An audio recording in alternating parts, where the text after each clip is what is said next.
Hello, everyone. Welcome to another episode of the Sree Show.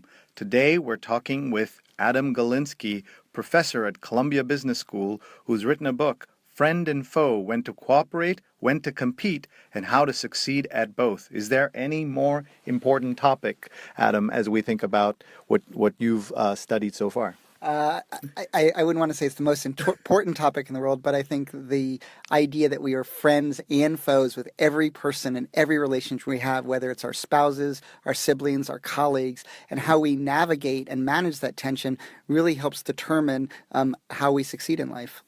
And this is the kind of work that I sometimes look at what economists study, and the kind of surprising things that when the outside world hears that these are the kinds of things that professors of business and economics and others study. How does this become a field that you can study? You studied sarcasm and topics that others may not always think of as kind of business school economics topics. Well, I mean, the heart of all of economics and even psychology and even sociology is really about this tension between cooperation and competition. It really, I think it fundamentally reveals the true essence of human nature. And so to understand any behavior, any economic behavior, any social behavior, any business behavior, you have to understand how people are cooperating and competing, how they're doing both at the same time, and they're constantly vacillating between the two. And so it's really at the very essence of every aspect, the foundation of all of human behavior. That's very, very basic, right? If you're saying it's at the in terms of human behavior and how you understand it. So let's talk a little bit about the book. And you wrote it with a co-author from Wharton Business School. So right there, you're frenemies at the same time, right? Wharton and Columbia and all these business schools compete, but also work together. Yeah, well, there's the cooperation between the business schools, right? Wharton and Columbia, but there's also the cooperation competition between us as co-authors. We probably got frustrated with each other at various times when one of us was moving more slowly than the other one, and we were constantly trying to decide who was going to do what parts of the work. And so it's a very complicated process. Even writing the book really revealed a lot of the elements of the book, and we didn't always live true to the recommendations we make in the book, but I think we got to that point over time in terms of that. But Maurice is an incredible writer. It's funny, one of the first chapters of the book is about social comparisons and how we compare to other people, especially those close to us. And going into the book, I thought I was a pretty decent writer, but then I quickly realized Maurice, was and is a better writer than I am, and I actually mentioned that in my acknowledgments to him, and then he turned around and actually wrote an even better acknowledgement to me than I'd written for him, proving my very point that he's a better writer than I am. But he's a fantastic writer and an amazing researcher, and this book really brings together 15 years of the different empirical research that we've done separately and some of it together.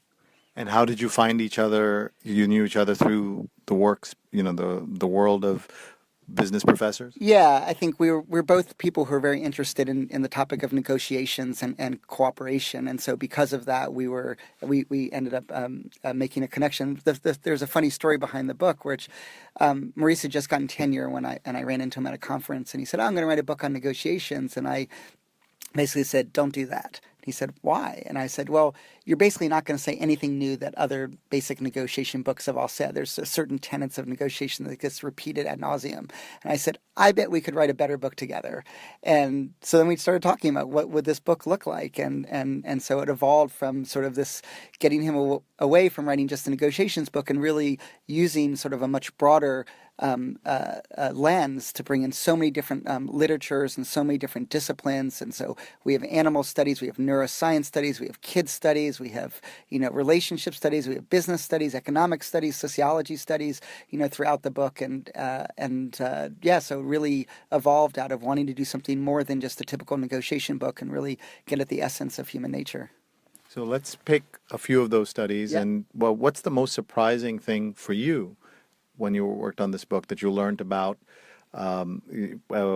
between your working with Maurice and the other work you're doing? What did you learn that was most surprising to you? And then we'll go into each of the studies and things like that. I think a couple of things that this is a great thing about collaboration is that Maurice has what made this book work so well is the division of labor. I had areas of expertise that didn't overlap with Maurice's areas of expertise. And, Maurice is just an incredible expert on apologies and just understanding what an apology is, when it has to happen, how it has to happen, just really enlightened me. And we actually just wrote a piece for HBR, Harvard Business Review, on apologies that came out in September. And, just learning so much from him. Maurice is also an expert on trust development, on social comparisons. And, one of the things that I found, I guess, probably most interesting that relates to not research I've done, but relates to me personally. I actually am a fraternal twin myself. And one of the findings that we talk about in the book is that oftentimes twins reared apart are oftentimes more similar than twins reared together, which doesn't make any sense because you think twins reared together both have the genes and the same environment. But what happens for twins reared together is that they start to try to want to differentiate from each other. They compare to each other and like, oh, you're good at this. Well, maybe I'll do something else then. And that differentiation then leads them to be sort of down a little bit of a different path. And so, that type of insight was something that I hadn't really thought about. And really the social comparison, Maurice just wrote a beautiful chapter about how social comparisons can explain why husbands gain weight, during pregnancy, why actually graduating recession leads people to a happier life, why silver medalists almost never smile on the medal stand, why we landed on the moon. Like the same psychological process can explain all of these same phenomena. And I learned so much from Maurice, in writing this book. I was going to ask you about the twin thing because I have twins, fraternal twins, a boy and a girl, and I think that we are always talking about how they're competitive because they've been competing for resources in utero, right? Yeah, I mean, it's funny. Maurice's wife is a twin, and I'm a twin, and we were both the smaller twins. So I was only 3 pounds. My brother was 5 pounds coming out. So you can even see that fighting. I mean, siblings even fight with each other. Some people say the reason why kids want to breastfeed for longer is because it's a way to prevent new siblings from coming into play. That's, another competitive technique that little kids have to prevent someone from coming in and taking away their resources. And so you can see, twins are just such a great example of that intense combination of cooperation, competition, and also how it changes over time. I mean, I think when we were little kids, we cooperated a lot. Then there was a period where we competed really intensely. And then there's a period, after that where we came back to cooperate more, I think, with each other, my twin and myself. And so you can see also the dynamic nature of that. And the book, really rests on 3 fundamental principles, which is that we are social beings, that our human mind actually developed in order to connect with other people. And that's why solitary confinement is the greatest source of torture that you can give someone, why the state of California has just eliminated solitary confinement. We're social beings fighting over scarce resources that are constantly changing. So there's this stochastic, dynamic quality, unstable quality to it. And so once you understand that, then you can see how this tension between cooperation and competition really is the driver of all of human nature. And in terms of the way in which families deal with this, you just want to stay on the twins note for a second. Sure. You've got, what's the difference between the same gender twins and as well as siblings who are not twins? My guess is probably that one of the things that we talk about in the book is that the more similar people are to each other, the more rivalry they feel. And so rivalry really comes from the sense of similarity. I grew up in Chapel Hill, North Carolina, and many people agree the greatest basketball rivalry in the world is UNC and Duke. They're 9 miles apart. They're very similar in their basketball tradition, and that really incites that. So I imagine with twins, same-sex twins are going to feel a lot more of that sense of similarity that drives rivalry, which will then create a more complex, relationship between them. And this idea of distance, does that apply in business as well as it does in basketball?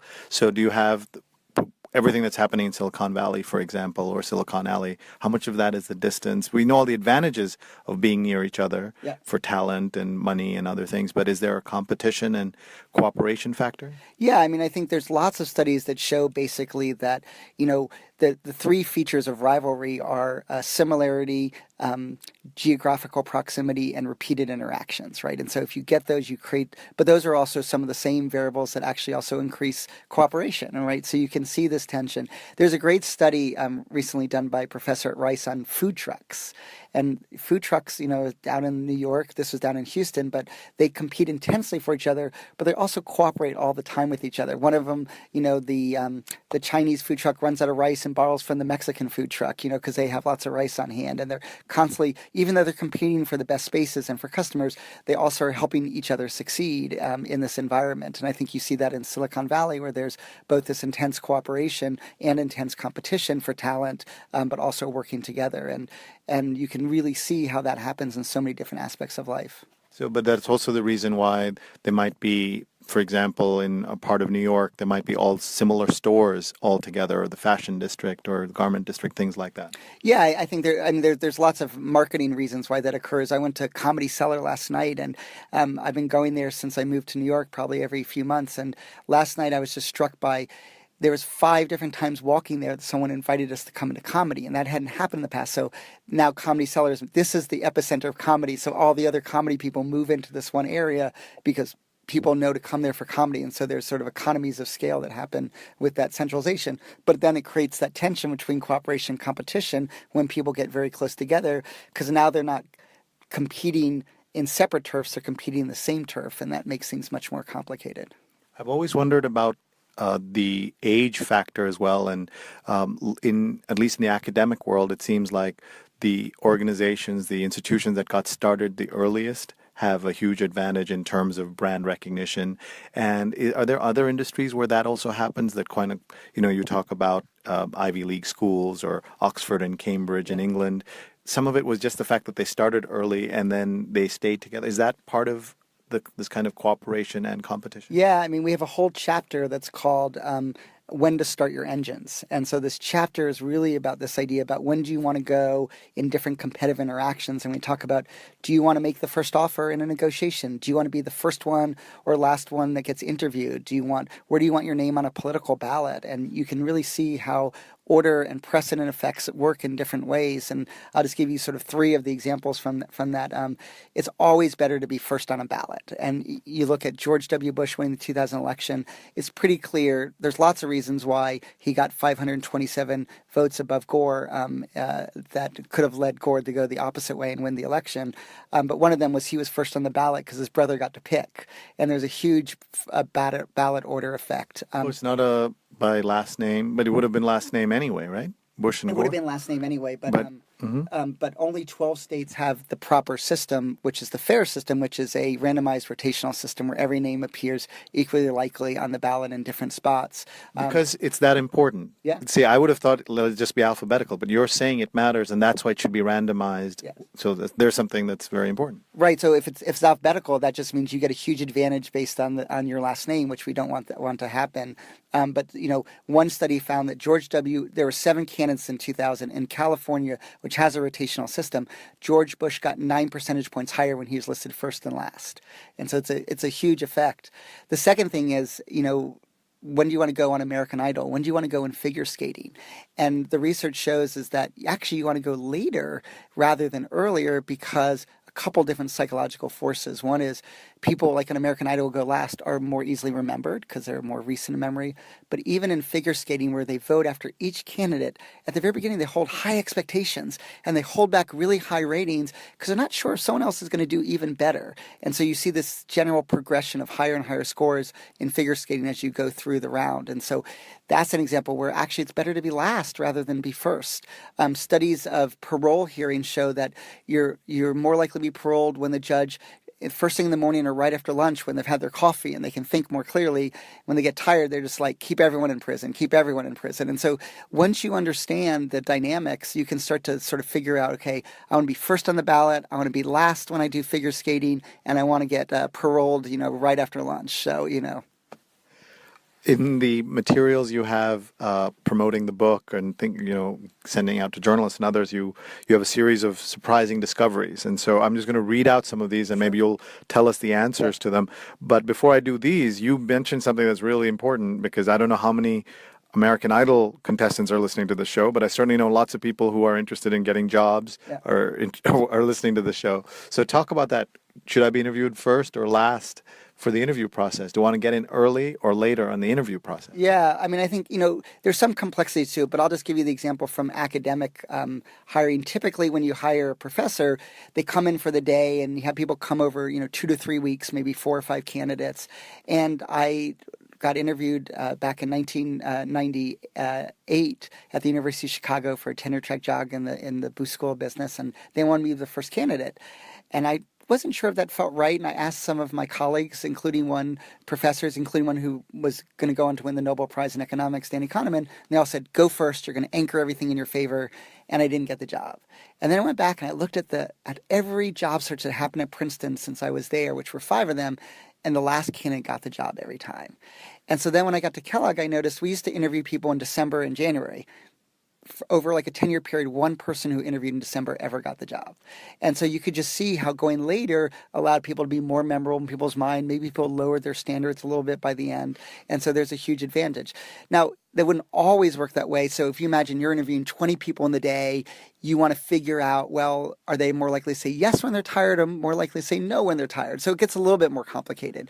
But generally, going later where you're going to be more likely to be remembered when they finally get to the evaluation stage is going to have a huge impact. And of course, we can't control that for most job interviews that we're going for, but at least that's something to keep in mind. If you're offered, you want to come later. If you know they're interviewing a lot of people, you can try to do that. But you still have to be good at what you do, right? No, you have to be good. But I'll just say, I've had a huge number of MBA students who have gotten flyouts to places, and they've asked, what's the dates that you're interviewing people, and they've picked later dates, and most of them have been incredibly successful doing so. So they've tried to use this research, in that process, especially when going out on the flyout process. Good. So let's do some kind of quick Q&A with these. It's kind of the lightning round. You say, why can teaching our kids to lie make them better citizens? Well, so this is some of the research that Maurice has done, which is really great. He calls them pro-social lies. This idea that when we learn, part of what's learning social graces and cooperating with other people is recognizing that there's certain lies that we want to tell people to make them feel better. So, for example, the classic one is, I'm sorry I didn't get the paper in. I wasn't feeling well last night. That's a lie. But if you told the truth that I went to go see this concert and I got to see Taylor Swift last night, the professor actually wants to hear the lie, right? Because it actually makes them feel like that you respect them. The same thing if you hate your grandmother's sweater, to say, oh, I love it, that's a lie. And you could say that's morally wrong, but it's done in a pro-social purpose, which is to make your grandmother feel good. And so part of this idea is that if we can teach people that, there's pro-social lies and that there's anti-social lies, and sometimes pro-social lies are really designed to actually create cooperation and be beneficial to the other person, then we can actually be better citizens for our fellow people. Why does every president get a dog? Every president gets a dog is because we're all evaluated on 2 dimensions of the world, competence and likability. And it turns out that both of those matter a lot for presidential approval ratings. And what people found is that a dog humanizes presidents. And I think 2 things that are really amazing about that is, first of all, is Barack Obama's daughter is allergic to dogs. But this is such an important thing that all presidents do that he still got a dog. And Scott Walker, who's running for the president of the United States, there was an article in the New York Times that said, what is Scott Walker going to do about his dog problem? Because he's incredibly allergic to dogs. And so, can he survive this presidential candidacy without having a dog? And because it just humanizes. We want to like our leaders, and a dog helps us humanize that. Why do PhDs demand to be called doctor? So, and one of the things that we talk a lot about in this book is about power and status, and how all the benefits that status brings us, the respect that people get.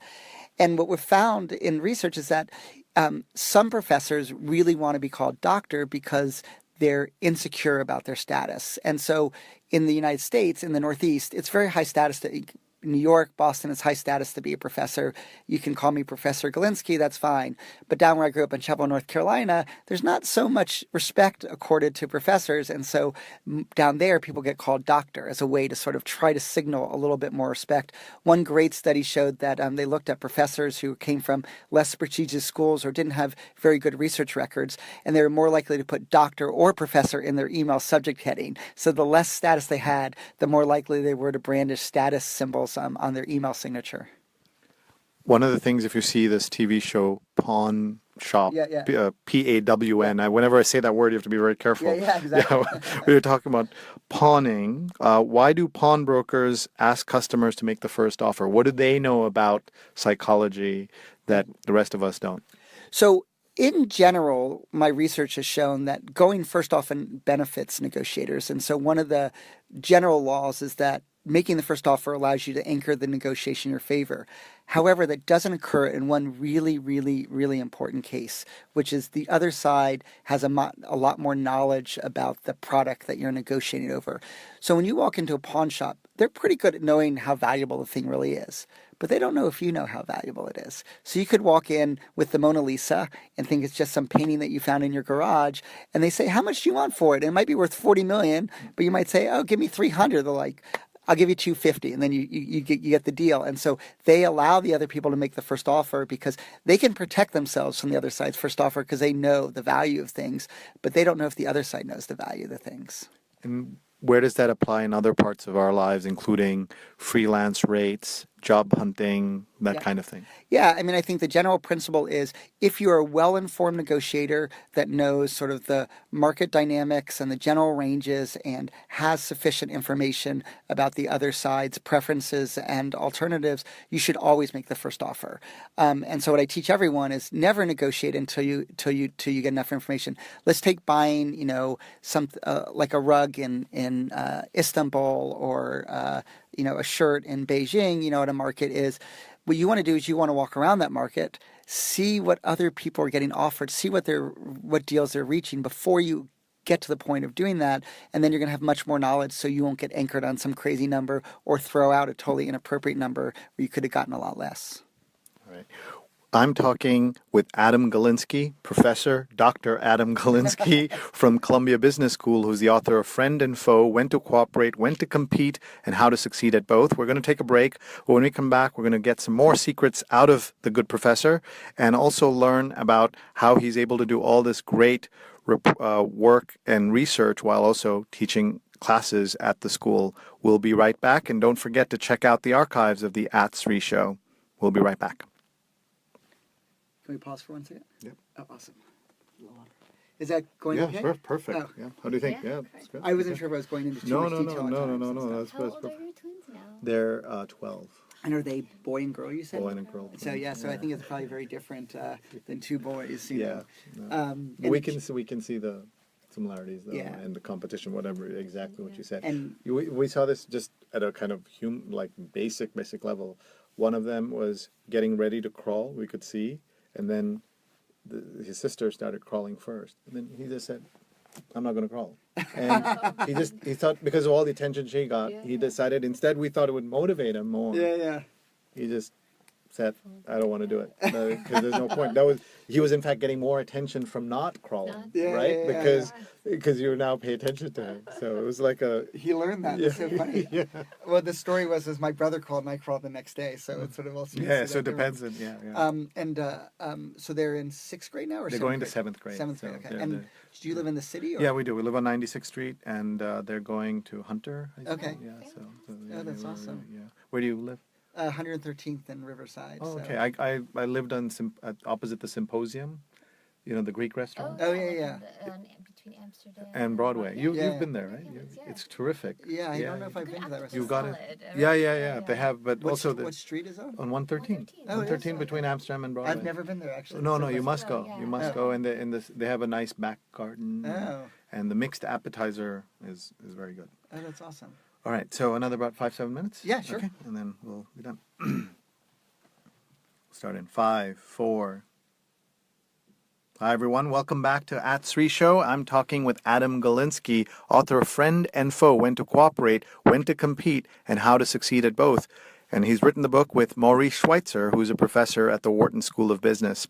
One of the things I've been reading about is that in the world of psychology, where there are a lot of studies that we hear about all the time, there's now some controversy whether you can trust these studies.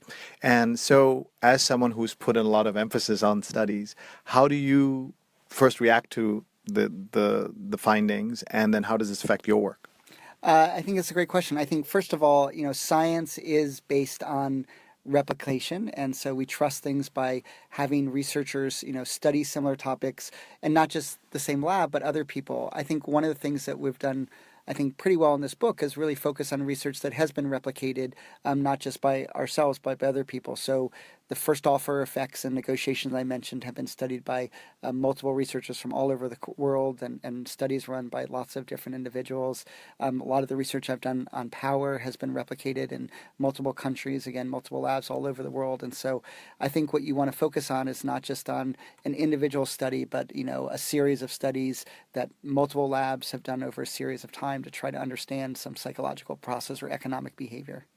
One of the things that I think as lay people who see these studies reported on by the news, and it's not just in kind of behavior stuff, but it's also whether tea is good for you, if coffee is going to make you live longer. Or the other day I was so excited because the study came out saying spicy food will make you live longer. So I sent that to everybody I know. If it had come out saying it wasn't true, I wouldn't have been so excited in sending it out. So where does that all fit in here? Yeah, well, there's one of the most famous psychological processes that exists in the world is the confirmation bias, right? We see, some people call it the Fox News effect or the MSNBC effect, that we just want to focus on information that confirms our already existing beliefs. And I think one of the things that's happening now in the scientific method is sort of taking that more seriously and recognizing, which is why you need multiple labs from all over the world studying similar topics.